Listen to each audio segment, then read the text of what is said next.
మనకి ఈరోజు ఏంటంటే మొత్తం గిరిజనులు ఎక్కడెక్కడ ఉన్నారో వాళ్ళందరికీ కూడా ఎక్కడ ఇబ్బంది కలగకుండా డ్వాక్రా గ్రూపుల ద్వారా వాళ్ళకి కావలసినటువంటి పరికరాలు ముఖ్యంగా సెర్పుతో మనం కొల్యూడయ్యి చేయడానికి కూడా మనం ముందుకు వస్తున్నాం. ఇంత పూర్వం మనకి ట్రైకార్ లోన్లు వచ్చేవి కాదు, మీ అందరికి కూడా తెలుసు.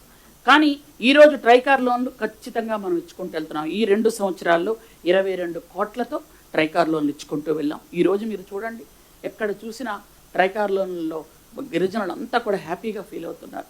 ముఖ్యంగా అల్లూరు సీతారామరాజు జిల్లా లాంటి ప్లేసుల్లో, మన్యం జిల్లా లాంటి ప్లేసుల్లో ఏమవుతుంది అని అంటే, ఇంత మొన్నటిదాకా మీ అందరికి కూడా తెలుసు, అల్లూరు సీతారామరాజు జిల్లా వైజాగ్ జిల్లాలో ఉండేది. వైజాగ్లో జీ అంటే అది గంజాయిలా ఉండేది. అలా అల్లూరు సీతారామరాజు జిల్లాలో ఉన్న 11 మండలాల్లో కూడా గంజాయి విరివిగా పండించి చాలా దారుణంగా చిన్న చిన్న పిల్లల్ని రవాణాకు ఉపయోగించి కింగ్ పిన్స్ అన్ని వెనక్కెక్కడో ఉండి పిల్లల్ని జైల్లో పెట్టి వాళ్ళని నానా ఇబ్బందులు పెట్టే సంగతి మీ అందరికి కూడా తెలుసు. ఈరోజు చూసుకున్నట్టయితే పిల్లల్ని ఖచ్చితంగా చదివించండి. ఇంటర్మీడియట్ కాలేజీలు కూడా పెంచుకుంటూ వెళ్తున్నాం. అలాగే ఈరోజు 11 మండలాల్లో ఎక్కడ గంజాయి అనే మాట కూడా వినిపించకుండా మనం ఈగల్ టీం పెట్టి, గౌరవ ముఖ్యమంత్రి గారు ఈగల్ టీంకి 5 సభ్యులు కూడా పెట్టి, ఆ సభ్యుల్లో నేను ఒకరిని మొత్తం పెట్టి, విద్యాశాఖ మంత్రి గారు, హోంమంత్రి గారు, అలాగే మిగిలిన ఇంకొక 2 మన సివిల్ సప్లైస్ మంత్రి గారు, అలాగే అందరు ఒక 5 మంత్రులను పెట్టి మా ఈగల్ టీంని బాగా సమర్థవంతంగా పనిచేసే విధంగా చేస్తే ఈరోజు ఎక్కడ గంజాయి కనిపించకుండా చేసుకున్నాం. ఈరోజు పిల్లలందరూ కూడా చక్కగా చదువుకుంటున్నారు. ఎందుకనంటే ఇంకొక 1,00,000 ఎకరాల్లో ఎక్స్ట్రా కాఫీ కూడా పండించుకోగలుగుతున్నారు. ఈరోజు కాఫీ పంట మనం పండించుకోవడానికి దాదాపు 2,20,000 ఎకరాల భూమిని మనం వాడుతున్నాము అని అంటే ఒకసారి మీరు ఆలోచించండి. దానికి కావలసినటువంటి విత్తనాలు కానీ, ఎరువులు కానీ, కావలసినటువంటి పరికరాలు కానీ అన్నీ సబ్సిడీతో ఇచ్చుకుంటూ వెళ్తున్నాం. అవన్నీ కూడా ట్రైకార్ లోన్లో మళ్ళీ అన్నీ మనకి వెళ్తున్నాయని నేను చాలా సంతోషంగా చెప్పగలుగుతున్నాను. ఎందుకంటే నిన్నటి దాకా వాళ్ళందరూ చాలా ఇబ్బంది పడే గిరిజనులు ఈరోజు అవన్నీ చేసుకోగలుగుతున్నారు. మనం ఇంకా కేంద్ర ప్రభుత్వం ఇచ్చినటువంటి PM జన్మన్లో చాలా కార్యక్రమాలు చేసుకుంటున్నాం. అలాగే మనం ఆ జుగాలో కూడా చాలా కార్యక్రమాలు చేసుకుంటున్నాం. అలాగే మనకి పీవీటీజీలకు, ముఖ్యంగా పీవీటీజీలకు మల్టీపర్పస్ సెంటర్లని మనం పెట్టుకోగలుగుతున్నాం. ఎందుకనంటే హిల్ టాప్ ఏరియాల్లో మనం ఒక పార్వతీపురం మన్యం జిల్లాలో మేము ఒక వినూత్నంగా ఒక ఇచ్చేసాం. ఎందుకంటే ఒక కొండ మీద హాస్పిటల్ కట్టాలి అంటే చాలా ఇబ్బంది. గౌరవ ముఖ్యమంత్రి గారు ఒక వినూత్నంగా ఆయన ఆలోచనతో అక్కడ ఒక కంటైనర్ హాస్పిటల్ పెడితే ఎలా ఉంటుంది అని చెప్పారు. మేము ఒక కంటైనర్ హాస్పిటల్ అంటే ఒక కంటైనర్ని, అది ఒక 10 lakhs వరకు ఖర్చు అవుతుంది. ఆ కంటైనర్ ఒక లారీ టైప్లో అది తీసుకెళ్ళి దానికి 3 పార్ట్లు చేసి 3 రూముల్లో, ఒకటి పేషెంట్ చూసేది, ఒక డాక్టర్ గారు, ఇంకోటి మందులు ఇచ్చేది పెట్టి అక్కడ పెట్టడం వల్ల చాలామంది గిరిజనులకు ఎంతో ఉపయోగపడింది. ఆ కంటైనర్ తీసుకెళ్ళి అక్కడ మేము ప్లేస్ చేసాం. దానివల్ల గిరిజనుల కిందకి రాకుండా అక్కడే వాళ్ళు చేసుకోవడానికి బాగుంది. అలాగే కొన్ని పీవీటీజీ గ్రామాల్లో మనకి అంగన్వాడీ సెంటర్ కానీ, ప్రాథమిక పాఠశాల కానీ, సబ్ సెంటర్లు కానీ, ఈ 3టికి ఉపయోగకరంగా ఉండే విధంగా మనం 60 లక్షల రూపాయలతో 75 కోట్లు వెచ్చించి 125 సెంటర్లు కట్టడం జరిగింది. ఇవి కేవలం పీవీటీజీ విలేజ్లకు మాత్రమే మనం కట్టుకుంటూ వెళ్తున్నాం. అలాగే వంధన్ వికాస కేంద్రాలు కూడా మనం మహిళల కోసం 1,57 లక్షలు పెట్టి మనం చేసుకుంటూ వెళ్తున్నాము. అలాగే మీ అందరికీ కూడా తెలుసు, ఈరోజు పక్కా ఇల్లు కానీ, అనుసంధానం చేసినటువంటి రహదారులు కానీ, ఇవన్నీ కూడా దర్ది ఆబాలో మనం గిరిజనుల కోసం ప్రత్యేకంగా చేసుకుంటూ వెళ్తున్నాం. వీటిలో నీటి సరఫరా చేయడానికి కానీ, సామూహిక అంటే గృహాలు విద్యుదీకరణ. ఈరోజు ఏంటంటే ఎవరికైనా కరెంట్ కావాలి అని అనుకుంటే ఇంతకు పూర్వం వెయిట్ చేసేవాళ్ళు, ఈరోజు అలా కాదు. మనకు ఖచ్చితంగా సూర్యఘర్ పెట్టుకోవచ్చు, అది ఫ్రీగా, ఏమీ లేదు, మీరు మాత్రం మాకు ఇల్లు చూపించండి అంతే. అలా సూర్యఘర్ మొత్తం ST/SCలకు ఫ్రీగా పెడుతున్నటువంటి ఒక గొప్ప ప్రభుత్వం అని, ST/SCలు పూర్తి స్థాయిలో ఆదుకుంటున్న ప్రభుత్వం అని గర్వంగా చెప్పుకోగలుగుతున్నాం. అవన్నీ కూడా ST/SCలు అందరూ కూడా ఉపయోగించుకుంటున్నారు. ఆ విధంగానే కూడా మనం చేసుకుంటూ వెళ్తున్నాం. అలాగే గిరిజనుల కోసం మల్టీపర్పస్ మార్కెట్ కేంద్రాలు ఒక్కొక్కటి ₹1,00,00,000 లెక్కన 6 ITDAల్లో 6 ఏర్పాటు చేసుకోవడం కూడా జరిగింది. అక్కడ గిరిజనులకు కావలసినటువంటి సరుకులు, ఎందుకంటే బయట ఎక్కడో మోసపోకుండా అక్కడ చేసుకుంటే గిరిజనులకు ఎంతో ఉపయోగకరంగా ఉంటుందని ఆ విధంగా కూడా మనం చేసుకుంటూ వెళ్తున్నాం. ఆశ్రమ్ స్కూల్స్, హాస్టల్స్ వీటన్నిటికీ అప్గ్రేడ్ చేయడానికి కూడా ఒక 156 కోట్లు కూడా మనకు విడుదల చేయడం జరిగింది. వాటిని కూడా అప్గ్రేడ్ చేస్తున్నాం. ఇలా చెప్పుకుంటూ పోతే ఈ 2 సంవత్సరాల్లో కోకొల్లలు అభివృద్ధి. గిరిజన ప్రాంతాల్లో ఇంత అభివృద్ధి జరిగిందా అని చాలామంది కూడా ఆశ్చర్యపోయే పరిస్థితి. ఎందుకంటే ఇన్ని అభివృద్ధి కార్యక్రమాలు ఇంతవరకు ఎప్పుడూ కూడా గిరిజన ప్రాంతాల్లో మనం చూడలేదు. ఇవి చూసుకుంటూ వెళ్తున్నాం. అలాగే మీకు ఇంతకు పూర్వమే చెప్పాను, ఈ టాయిలెట్స్కి అయితే మొత్తం 60 కోట్లు మనం ఇవ్వటం కూడా జరిగింది. అలాగే మనకి అటవీ హక్కుల చట్టం, ఈ అటవీ హక్కుల చట్టంలో కూడా మనం ఎక్కడెక్కడైతే ఉన్నారో మన వాళ్ళు అన్నదాత సుఖీభవ అనే కార్యక్రమంలో వాళ్ళకు కూడా మనకి 1,14,000 మందికి ఆల్రెడీ అన్నదాత సుఖీభవ పడింది. అలాగే ఆర్ఓఆర్ఎఫ్ పట్టాలు కూడా అందరికీ ఇవ్వడానికి రెడీ పెడుతున్నాం. ఎందుకంటే అన్నీ ఇంతవరకు రీసర్వేలు జరగలేదు, మీ అందరికీ కూడా తెలుసు. ఆ రీసర్వేలు జరుగుతున్నాయి. ఆ రీసర్వే జరగటం వల్ల ఆ పట్టాలన్నీ కూడా ఇవ్వడానికి మనం అన్ని విధాలుగా ప్రయత్నాలు చేస్తున్నాం. మీకు అందరికీ కూడా చెప్పాను, ఇది కాఫీ తోటలు 2,86,155 ఎకరాల్లో ఇప్పుడు మనం జరుగుతుంది. అది దాంతోపాటు మిరియాలు, పసుపు, చింతపండు అక్కడ బాగా మనకు విరివిగా దొరికేవి. ఇవన్నీ కూడా ఎంతో ఉపయోగకరం అందరికీ తెలుసు. ఇవన్నీ కూడా మనం సాగుకి అనుకూలంగా ఉండడానికి కూడా అక్కడ పొలాలు ఏ విధంగా ఉన్నాయని వాటిని కూడా అధికారులతో ఎప్పటికప్పుడు మీటింగ్ పెట్టి అవన్నీ కూడా జరుగుతున్నాయి. అలాగే పీసా గ్రామ సభలు కూడా పెట్టడం జరిగింది. ఇంత పూర్వం ఎప్పుడు పెట్టలేదు. గత కాలంలో మనం 1954 గిరిజన గ్రామాల్లో పెట్టి దానికి పీసాకు కూడా వాళ్ళందరినీ గ్రామ సభలకి ఎన్నికలు చేసి వాళ్ళు అడిగిన వర్క్సే అక్కడ ఇచ్చుకుంటూ వెళ్తున్నాం. వాళ్ళు ఏం పనులు కావాలి అంటే ఆ పనులు ఇచ్చుకుంటూ వెళ్ళి అప్పుడప్పుడు వాళ్ళతోని మీటింగ్స్ కూడా ఏర్పాటు చేసుకోవడం కూడా జరుగుతుంది. ఈ భూ హక్కు రక్షణ చట్టం కూడా గిరిజనుల కోసం మనం అన్ని విధాలుగా చేసుకుంటూ వెళ్తున్నామని మీకు అందరికీ కూడా నేను తెలియజేసుకుంటూ, అలాగే ఆంధ్రప్రదేశ్లో ట్రైబల్ అడ్వైజరీ కౌన్సిల్ కూడా మనం వేసుకున్నాం. ఇంత పూర్వం మీకు తెలుసు ఏం జరిగిందో ఏం జరగలేదు. అలాగే వేసుకొని వాళ్ళందరితో కూడా మనం మీటింగ్స్ కూడా పెట్టుకోవడం జరుగుతుంది. వాళ్ళ సలహాలు సూచనలు కూడా తీసుకొని మనం ముందుకు వెళ్తున్నాం. అలాగే ఆది కర్మయోగి అభియాన్ ఈ కార్యక్రమంలోని, అలాగే జన్బార్దారి అనే అభియాన్ ఈ కార్యక్రమంలో కూడా మనం అంత మంచి కార్యక్రమాలు చేస్తున్నందుకు మీకు అందరికి కూడా తెలుసు. ఎందుకంటే సిబ్బందికి శిక్షణ ఇవ్వడం కానీ, 4 జిల్లాల్లో ఉన్నటువంటి 6 ఐటీడీఏల్లో అన్ని రకాలుగా ఈ కార్యక్రమాలు చేయడంతో మనకి మా డిపార్ట్మెంట్కి అవార్డు కూడా వచ్చింది.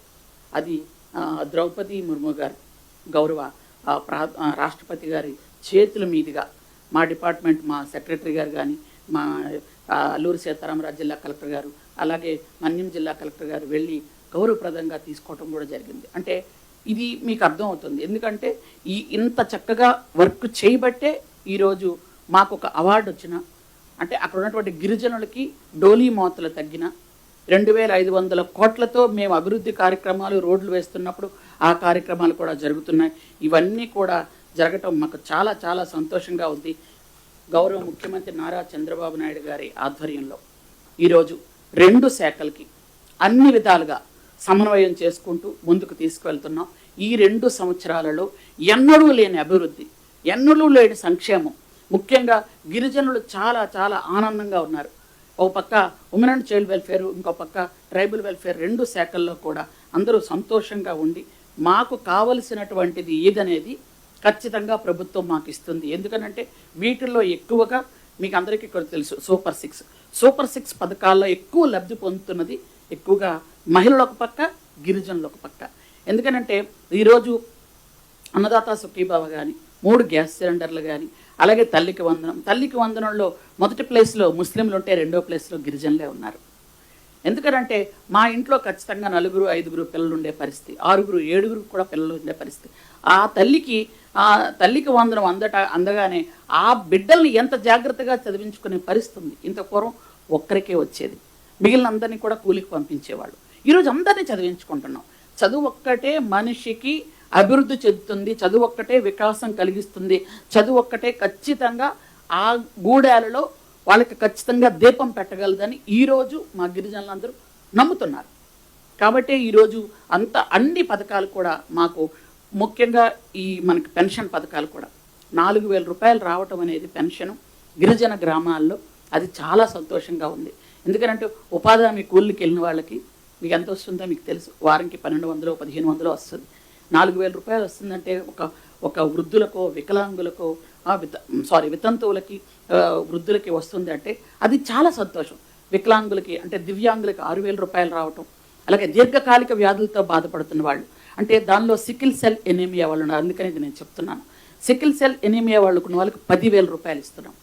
దానివల్ల ఏంటంటే వాళ్ళు మందులు కొనుక్కోవడానికి, కానీ ఆ ఇబ్బంది కూడా కలగకూడదని వైజాగ్లో ఒక హాస్పిటల్ కూడా పెట్టాం. అంటే కేజీహెచ్లోనే వేరేగా మనం ఒక బ్లాక్ పెట్టుకున్నాం. కాబట్టి వాళ్ళకి 10,000 ఇస్తున్నాం. అలాగే మంచానికే అంకితమైపోయిన వాళ్ళని ఇంకొక సహాయంతో లేస్తున్న వాళ్ళకి 15,000 రూపాయలు ఇవ్వటం, ఇవన్నీ కూడా గిరిజన ప్రాంతాల్లో అందరికీ మేము ఈ 2 సంవత్సరాల్లో ఎన్నో గిరిజన గూడాల్లో రేషన్ కార్డులు ఇచ్చాం, ఆధార్ కార్డులు ఇచ్చాం. ఎందుకంటే చాలా వరకు శ్రీశైలం ఏరియాలో, నెల్లూరు ఏరియాలో ఉన్నటువంటి గిరిజనులు అంటే కొండ మీద ఉన్నటువంటి గిరిజనులు కూడా రేషన్ కార్డులు ఆధార్ కార్డులు తీసుకున్నారు. అల్లూరు సీతారామరాజు జిల్లాలో, మన్యం జిల్లాలో. కానీ శ్రీశైలంలో, నెల్లూరులో ఉన్నటువంటి సుగాలీలు, కొన్ని ఏరియాలో ఉన్నటువంటి యానాదులు ఇట్లాంటి వాళ్ళు తీసుకోలేదు. అక్కడ ఉన్నటువంటి ఐటీడీఏలకు చెప్పి, అక్కడ ఉన్నటువంటి లోకల్గా ఉన్నటువంటి సచివాలయాలకు చెప్పి వాళ్ళకి రేషన్ కార్డులు ఆధార్ కార్డులు ఇప్పించడం జరిగింది. అందుకని వాళ్ళకు కూడా పెన్షన్స్, ఇల్లులు కూడా అందించడానికి త్వరలో మేము అన్ని విధాలుగా ప్రయత్నాలు చేస్తున్నామని, ఈ 2 సంవత్సరాలలో అన్ని విధాలుగా మా ప్రయత్నాలు మేము చేసుకుంటూ ముందుకు వెళ్తున్నామని, దానికి మీ అందరి సహకారం కూడా చాలా ఉంది.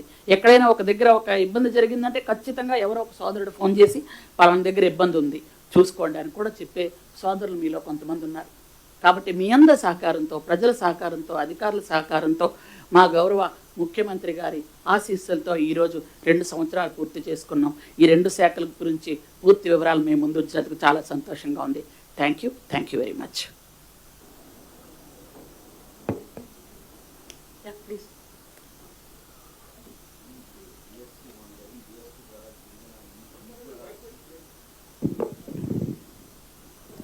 మీ గిరిజన ఏదో స్కూల్స్కి అన్ని పోస్టులు మంజూరయ్యాయి, డిఎస్సి ద్వారా ఎంతమంది అపాయింట్ అయ్యారు? అదేవిధంగా చూసుకుంటే డిఎస్సి మీద కొంత వివాదం జరుగుతుంది, వైసీపీ విమర్శలు చేస్తుంది, ఒక కులానికి ఎక్కువ ఇచ్చేశారనే ప్రచారం కూడా జరుగుతుంది. ఎట్లా చూస్తారు సార్? అందుకే ముందే చెప్పాను నేను, డిఎస్సిలో మాకు 2,000 పోస్టులు వచ్చాయి అని ముందే చెప్పాను. 16,500 పోస్టుల్లో నోటిఫికేషన్కే మాకు 2,000 పోస్టులు. ఓ పక్క ఆశ్రమ స్కూల్స్కి, ఇంకో పక్క మనకు గురుకులాలకు కలిపి 2,000 పోస్టులు ఇచ్చారు. అంటే ఒకే కులానికి అని అంటే అది నేను చెప్పలేనండి. ఎందుకు అనంటే సిగ్గనిపిస్తుంది ఆ ప్రశ్నకి నాకు సమాధానం చెప్పడానికే. 16,500 మంది ఈరోజు పోస్టులు తీస్తే అందులో 16,300 మంది ఆల్రెడీ జాయిన్ అయ్యారు. అందరూ చక్కగా ఉద్యోగం చేసుకుంటున్నారు. ఉద్యోగం చేసుకుంటూ ఇప్పటికీ నాకు తెలిసి 10 నెలలు అయింది అనుకుంటాను. జీతాలు తీసుకున్నారు. వాళ్ళకి మొదటగా ఏదైతే ఇస్తారో ట్రైనింగ్, ఆ ట్రైనింగ్ ఇచ్చారు. ఈరోజు పడుకొని లేచారా వీళ్ళు కామెంట్ చేయడానికి? ఇలాగే చెప్పారండి. గత ప్రభుత్వంలో డిఎస్పీలన్నీ ఒకే వర్గానికి ఇచ్చేశారు, ఒకే దీనికి ఇచ్చేశారు అని. ఈరోజు ఆల్రెడీ మీ సోదరులందరూ కూడా కొన్ని పేపర్లో రాశారు, చూశాను నేను, ఏ కులానికి ఎన్ని పోస్టులు ఇచ్చారు అనేది. మీకు అందరికి కూడా తెలుసు ఆ విషయం. అనంటే రిజర్వేషన్ అనేది దేనికి పెట్టారండి? అలా రిజర్వేషన్ ఉంది కాబట్టి ఎస్టీలకి ఇన్ని, ఎస్సీలకి ఇన్ని, బీసీలకి ఇన్ని, ఓసీలకి ఇవ్వని పెట్టారు. రిజర్వేషన్ అదే కదా. ఆ రిజర్వేషన్ పెట్టిన తర్వాత ఆ పోస్టులు ఇవ్వకూడదు, ఈ పోస్టులు ఇవ్వకూడదు అని ఎట్లా అవుతుంది? ఎస్టీలకి 2,000 పోస్టులు ఖచ్చితంగా ఇవ్వాలి, ఇచ్చారు ఎస్టీలకి. ఇంకా బీసీలకు కొన్ని పోస్టులు ఇచ్చారు, ఎస్సీలకు ఇచ్చారు. ఇవన్నీ ఉన్నాయి కదండి. ఉండకుండా, చేయకుండా నా ఫోన్ ఇవన్నీ చేస్తుంటే అది ఏం పని అది?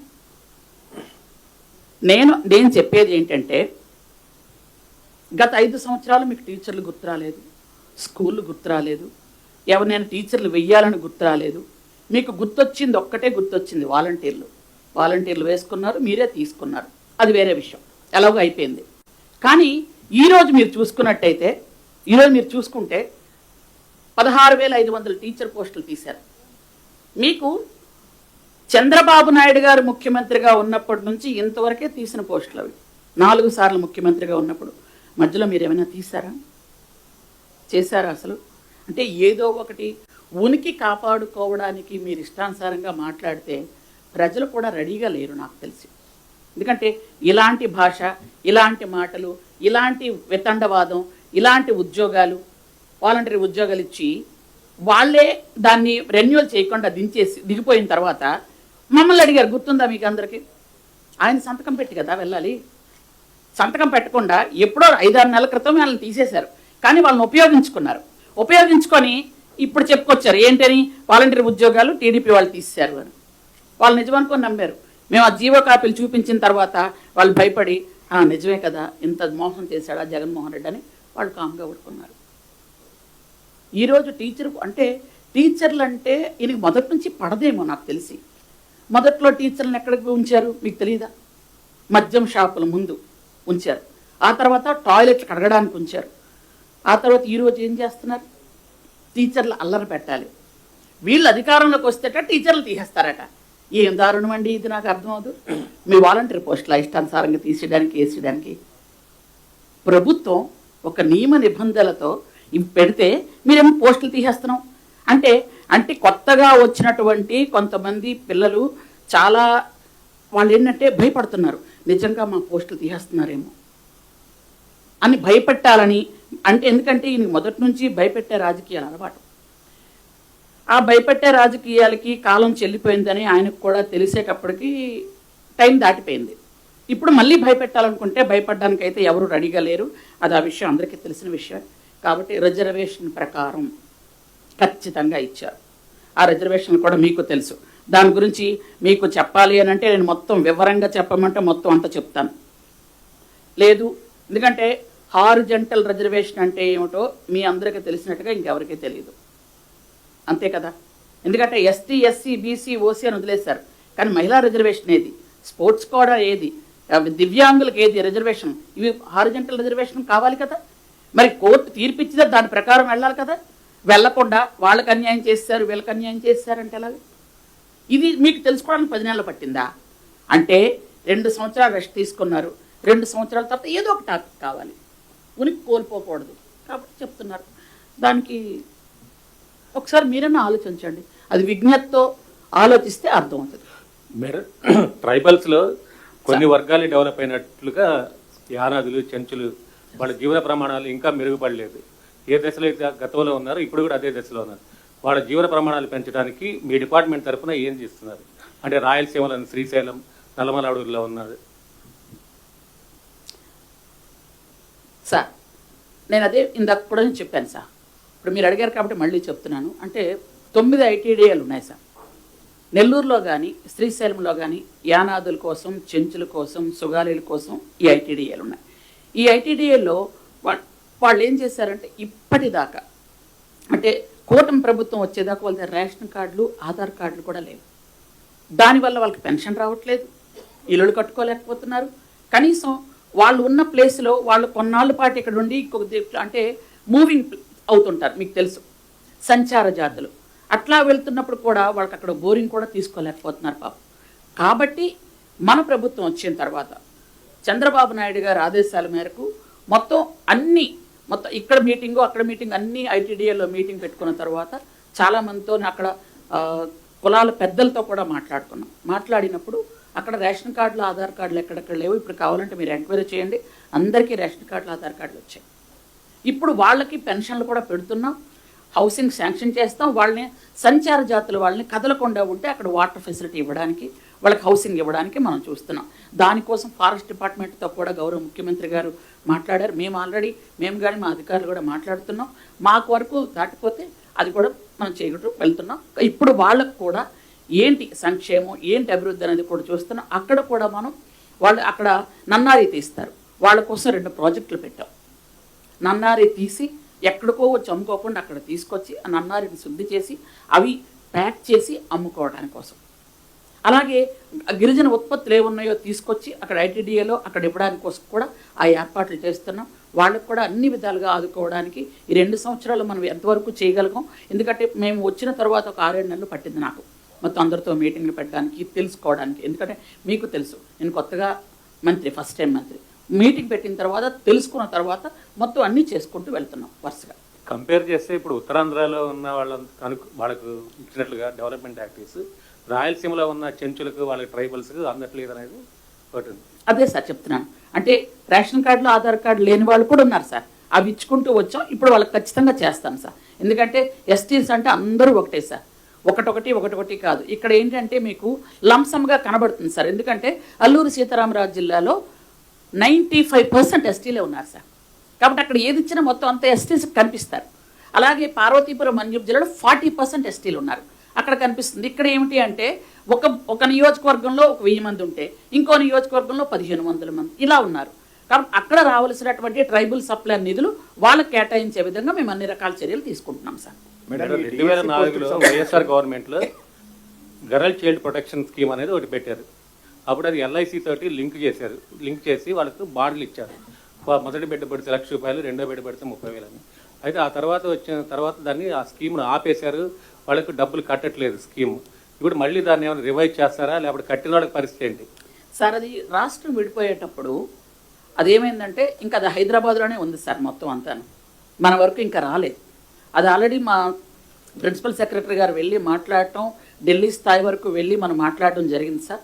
అది మన అమౌంట్ మనకి ఇస్తే మనం ఇవ్వగలుగుతాం సార్. అది ఇంకా దీనిలోనే ఉంది. కాబట్టి దాన్ని మేమైతే ఎవరెవరైతే డబ్బులు కట్టారో వాళ్ళకి ఇవ్వమని ఎప్పుడు చెప్పలేదు సార్. కారణం ఏంటంటే మనకి సెపరేషన్ జరిగిన తర్వాత ఈ 2 ఏళ్లలో అక్కడ నుంచి మనకి ఇంకా త్వరలో అది ఖచ్చితంగా జరుగుతుంది సార్. మనం మాట్లాడడం జరిగింది. మేడం, ఈ 2025కు సంబంధించి డిఎస్సి పోస్టులో దగ్గర 2000 మందికి ఎస్టీలకు వచ్చాయని చెప్పారు. ఇందులో ప్రిమిటివ్ ట్రైబ్స్కి సంబంధించి ఎన్ని పోస్టులు వచ్చాయి? గతంలో వాళ్ళ పరిస్థితి ఏ రకంగా ఉంది, ఇప్పుడు ఏ రకంగా ఉంది? అంటే ఉద్యోగాల పరంగా ఏమన్నా పెరగడం జరిగింది? అది పీవీటీజీలు. ఓకే, ఆదివాసీ చెంచు గిరిజన సార్ యాక్చువల్గా ఏంటంటే 2000 మొత్తం అంతా అన్ని స్కూల్స్ కలిపి ఇచ్చారు సార్. అవి అన్నీ కలిపి ఆల్ కేటగిరీ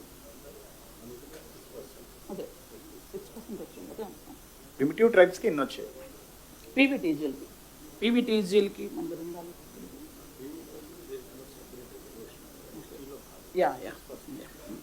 యాక్చువల్గా ఏంటంటే పీవీటీజీలకు అనేది మనం వేరే దానికి రిజర్వేషన్ పెడుతున్నారు, కానీ దీనికి రిజర్వేషన్ లేదండి. 6% మామూలుగా ఇస్తున్నారు ఎస్టీలకు రిజర్వేషన్.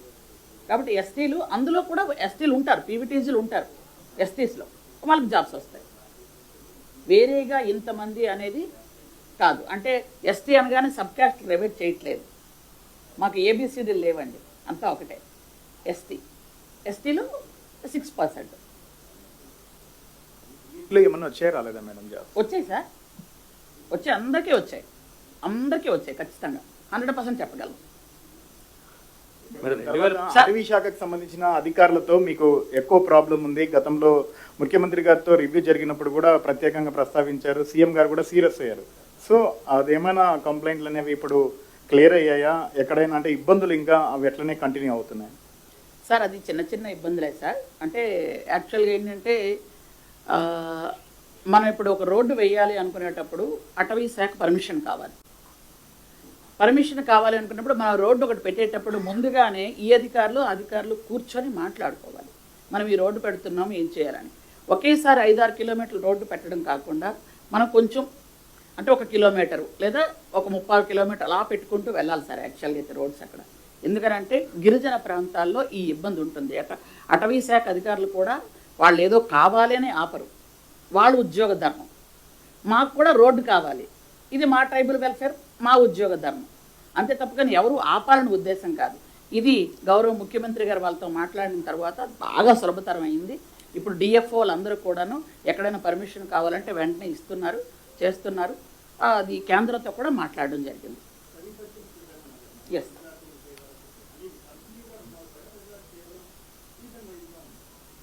స్టడీ సర్కిల్స్ ఆల్రెడీ 3 పెట్టడం జరిగిందండి. ఇప్పుడు ప్రజెంట్ రన్ అవుతున్నాయి, రన్ అవుతూనే ఉంటాయండి, అది ఆపేయటం లేదు. 3 స్టడీ సర్కిల్స్ అందుకనే పెట్టాం. పిల్లలు ఏం ట్రైనింగ్స్ కావాలంటే ఆ ట్రైనింగ్స్ తీసుకుంటూ వెళ్తాం.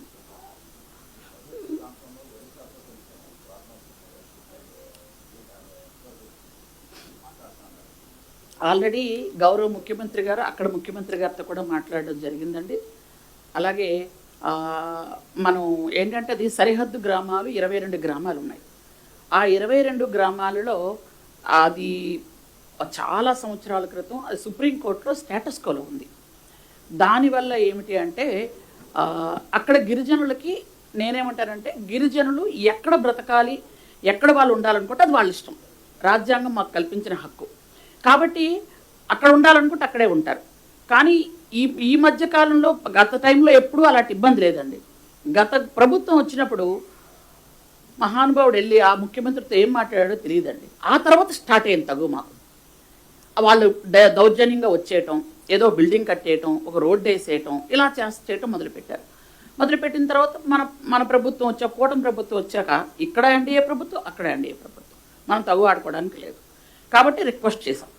రిక్వెస్ట్ చేస్తే చాలా వరకు మాది కంట్రోల్ అయ్యింది. ఇప్పుడు ఏంటంటే చిన్న చిత్తగా ఉంటాయి, మీకు తెలుసు. కొంతమంది పై వరకు తెలియకుండా కూడా జరిగే కొన్ని ఉంటాయి. ముఖ్యమంత్రి గారు అయితే ఆ ముఖ్యమంత్రి గారితో మాట్లాడారు. మేము కూడా అక్కడ గవర్నర్ గారితో కూడా అందరితో మాట్లాడడం జరిగింది. ఇప్పుడు అంత సమస్య లేదు. ఇంత పూర్వం ఏంటంటే వచ్చి సమస్య బిల్డింగ్లు తిరగేసేయటం, లేదా బిల్డింగ్లు కట్టేయటం, వాళ్ళు మాకు చెప్పకుండా రోడ్డు వేసేయడం, ఇలా ఉండేది. రోడ్లు వేసేయడం. ఇప్పుడు ఏం లేదు. ఇప్పుడు అంతవరకు ప్రమాదం లేదు. చిన్న చిన్న వస్తే వాటిని కొంచెం గట్టిగానే అడ్డుకుంటున్నాం. అంటే ఎవరి భూభాగంలో వాళ్ళు ఉందాం. గిరిజన ఇష్టం, ఆయన ఎక్కడ ఉంటాడా అక్కడికి వెళ్తారని ఆయన ఇష్టం. ఆయన ఇష్టం ప్రకారం చేస్తారు. అంతేగాని గిరిజనులు మీరు ఆపడానికి లేదు అని చెప్పడం జరిగింది. అంతే. వాళ్ళు కావాలి అనుకుంటే ఏ వ్యాపారానికో లేదో వైద్య సదుపాయానికో లేకపోతే ఇంకా దేనికో ఫ్రెండ్లీగా ఎప్పుడైనా ఎనీ టైం రావచ్చు. కానీ మా మీద మూడో నేత్రం పెట్టడానికి, మమ్మల్ని డిక్టేట్ చేయడానికి అయితే వస్తే ఊరుకోను అని చెప్పాను. అంతే. మేడం, వీళ్ళకు వేజెస్ పెంచాలని చెప్పి అడుగుతున్నారు కదా. 2019లో వాళ్ళకి ఎన్హాన్స్ చేశారు. తర్వాత ఇప్పటి వరకు ఏం లేదు. అడుగుతున్న వాళ్ళకు ఏమైనా పెంచే ఎవరండి? అంగన్వాడీ కార్యకర్తలకు ఆ పరిశీలనలో ఉంది సార్. ఎందుకంటే అంగన్వాడీ కార్యకర్తలు అడిగిన 10 కోరికల్లో 9 తీర్చాం సార్. 9 తీర్చాం. ఈ గ్రాడ్యుటీ కానీ, మట్టి ఖర్చులతో కానీ, వాళ్ళకి ఆర్ఓ ప్లాంట్స్ కానీ, వాళ్ళకి ఏంటది స్కూల్లో ఇచ్చినటువంటి సదుపాయాలు కానీ, వాళ్ళకి యూనిఫామ్స్ కానీ, ఇవన్నీ సెల్ ఫోన్స్ కానీ, అలాగే వాళ్ళకి వండుకోవడానికి ఎంత పూర్వం పాత్రలు ఉండే కాదు, ఇప్పుడు మనం ఇచ్చిన పాత్రలే, ఆ ఇండక్షన్ స్టవ్స్ కానీ, చాలా వాళ్ళకి కావలసినటువంటి 10 వాళ్ళు కోరికలు ఇస్తే అందులో 9 అయినాయండి. ఎందుకంటే ఇంతకు పూర్వం గత ప్రభుత్వంలో వాళ్ళ మీద కేసులు పెడితే మన ప్రభుత్వం వచ్చాక ఆ కేసులు కూడా మేమే తీయించామండి వాళ్ళ మీద. వాళ్ళు 40 రోజులు ధర్నా చేసుకొని కూర్చుంటే వాళ్ళు పాపం సంక్రాంతి అనుకుండా జనవరి 1 అనుకుండా కూర్చుంటే వాళ్ళు ఆ రోజు ఏం చెప్పారో మహిళా మనులకు ఎవ్వరికి ఇబ్బంది పెట్టకుండా మేము అది చేసుకుంటూ వెళ్తున్నామండి. అది కూడా గౌరవ ముఖ్యమంత్రి గారి దృష్టిలో ఉందండి. ఎందుకంటే మీకు కూడా తెలుసు ఎంత ఆర్థికంగా మనం ఇబ్బందుల్లో ఉన్నాము. కాబట్టి ఒక్కొక్క ఇబ్బందిని మనం చేసుకుంటూ వెళ్తామండి. అలానే మిడ్ డే మీల్స్లో సంబంధించి ₹1.10 ఇస్తున్నారు. ఇప్పుడు పెరిగిన ధరలతో కంపేర్ చేస్తే అది సరిపోదని చెబుతున్నారు. అది 25 పైసలు. అది ఏమన్నా ఎన్హాన్స్ చేస్తారు? అది కూడా పరిశీలనలో ఉందండి. అవకాశం ఉంది ఇంకా. ఓకేనా సార్? మేడం, ఇప్పుడు ఐటీడీఏ ప్రాజెక్టులకు ఇప్పుడు కేటాయించిన నిధులన్నీ మీరు యూటిలైజేషన్ ఏంది మేడం? ఏంటి సార్? నాకు అర్థం కాదు. ఐటీడీఏ ప్రాజెక్టులకి ఇప్పటి వరకు కేటాయించిన నిధులు మీరు యూటిలైజేషన్ అవుతుంది సార్. అసలు ఎంత కేటాయించారు? ఇప్పుడు యూటిలైజేషన్ ఎంత అయింది?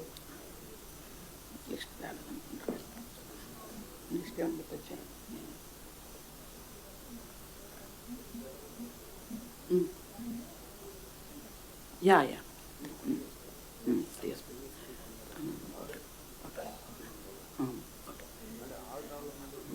మనకి ఐటీడీఏలో మొత్తం 9 ఐటీడీఏలో మనం ఆల్రెడీ మనకి ఏంటంటే టీఎస్పీ నిధులు ఒక 8,000 కోట్లు అండి ఆల్రెడీ. దీనిలో 64% ఇప్పటికి మనం ఖర్చు పెట్టాం. అన్ని ఐటీడీఏలకు ఇవ్వటం 64% అయ్యిందండి. మీకు ఇంకా అంటే డీటెయిల్ కావాలంటే తర్వాత ఇవ్వగలుగుతారు ఆ పేపర్స్. అట్లానే కాదు మేడం, స్టిల్ ఈ రోజు కూడా చాలా దుర్భరమైన జీవితం గడుపుతూ ఉన్నారు. నిన్న పెద్ద సినిమా కూడా ఒకటి వచ్చింది మేడం. దాంట్లో కూడా సేమ్ సార్ ఐడెంటిటీ కోల్పోయినటువంటి గ్రామాలు ఇప్పటికీ ఉన్నాయి. 75 సంవత్సరాలు అయిపోయింది. సార్ సినిమాని చూసి అన్ని నిజం అనుకోకండి సార్ దయచేసి ప్లీజ్. ఎందుకంటే సినిమాలో హీరో ఒకేసారి 100 మందిని కొట్టేస్తారు సార్. మీరు నేను కొట్టలేం కదా సార్. కాబట్టి సినిమాని చూసి అన్నీ అనుకోకండి.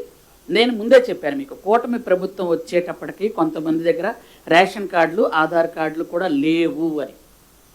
వచ్చిన తర్వాత మేము చేసుకుంటూ వెళ్తున్నామని కూడా చెప్పాను. ఎందుకనంటే దాదాపు 35 లక్షల మంది గిరిజనులు, అందులో రేషన్ కార్డు లేని వాళ్ళు కొంతమంది ఉన్నారు, నేను ఒప్పుకుంటున్నాను. అందుకనే చేసుకుంటూ వెళ్తున్నాం.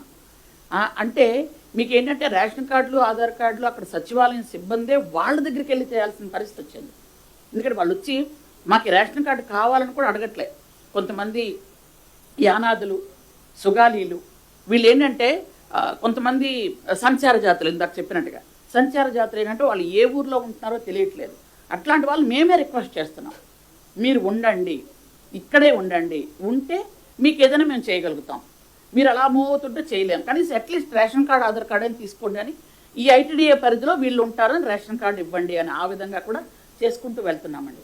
హిల్ టాప్ ఏరియాలో కూడా కొన్ని దగ్గర లేకపోతే వాళ్ళకు కూడా చేసామండి. ఇప్పుడు మీరు హిల్ టాప్ ఏరియాలో ఎక్కడ కూడా రేషన్ కార్డు, ఆధార్ కార్డు లేకుండా లేరండి. అంటే మూవీ చూసినంత అంటే నేను ఆ సినిమా చూడలేదు, సారీ, నాకు తెలియదు యాక్చువల్గా. సినిమాలో జరిగినవన్నీ నిజం కావండి, ఏదో ఎగ్జాగరేషన్ ఉంటుంది కదా, 10% ఉంటే 90% వాళ్ళు రాసుకుంటారు కదండి కథలు. అంటే ఆ సినిమా అని కాదు మేడం, ఇప్పుడు నిన్న పవన్ కళ్యాణ్ గారు చెప్పిన దాకా అరకులో ఒక బ్లడ్ బ్యాంక్ అనేది లేదని అన్నారు. అక్కడ ఏమైనా సికిల్ సెల్ ఎనీమియా అనేది ఎప్పుడు గత 50-60 సంవత్సరాల నుంచి రన్నింగ్లోనే ఉంది. ఇప్పుడు ఈయన వస్తేనే ఇప్పుడు ఇవన్నీ పెడుతున్నారు. ఇప్పుడు దాకా అసలు గవర్నమెంట్ ఏం చేస్తుంది అనేది. సార్, అక్కడ మెడికల్ కాలేజే కట్టలేదు వాళ్ళు, మేము వచ్చిన తర్వాత కట్టడం మొదలుపెట్టాం. అక్కడ హాస్పిటలే, మంచి హాస్పిటల్ ఏంటంటే 100 పడకల హాస్పిటల్ అంత పూర్వం ఉండేది, డాక్టర్లనే ఉంచలేదు వాళ్ళు గత టైంలో 5 సంవత్సరాలు. మేము వచ్చాక ఇప్పుడు డాక్టర్లను అక్కడ పెడుతున్నాం, ఇప్పుడు వాళ్ళకి క్వార్టర్స్ కడుతున్నాం.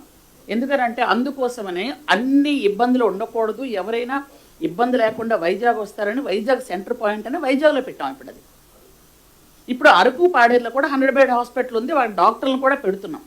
కాబట్టి ఇప్పుడు అక్కడ వాళ్ళకి అన్ని రకాల సదుపాయాలు అందాలి, వైద్య సదుపాయాలు అందాలని ఉద్దేశంతో వెళ్తుంది. మెడికల్ కాలేజ్ కూడా ఇంకా పూర్తి అవ్వలేదండి, అవుతుంది. మనం ఇచ్చిన నిధులతో ఇప్పుడు పూర్తి చేసుకుంటూ వెళ్తున్నాం. కాబట్టి ఏంటంటే వైద్య సదుపాయం పూర్తి స్థాయిలో అందుతుందని నేను చెప్పట్లేదు, కానీ ఇంత పూర్వం కన్నా బెటర్గా అందుతుంది ఖచ్చితంగా.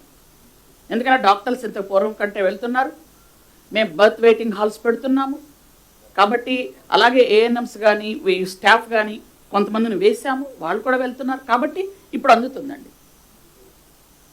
ఈ అరకు ప్రాంతంలో కాఫీ బెర్రీ బోరర్ అనే తెగులు వచ్చింది కదా, అది కంట్రోల్ అయిందండి? అయిపోయిందండి, కంట్రోల్ అయింది. అప్పుడే కొన్ని రోజులు ఇబ్బంది పడ్డాం, కంట్రోల్ అయిందండి.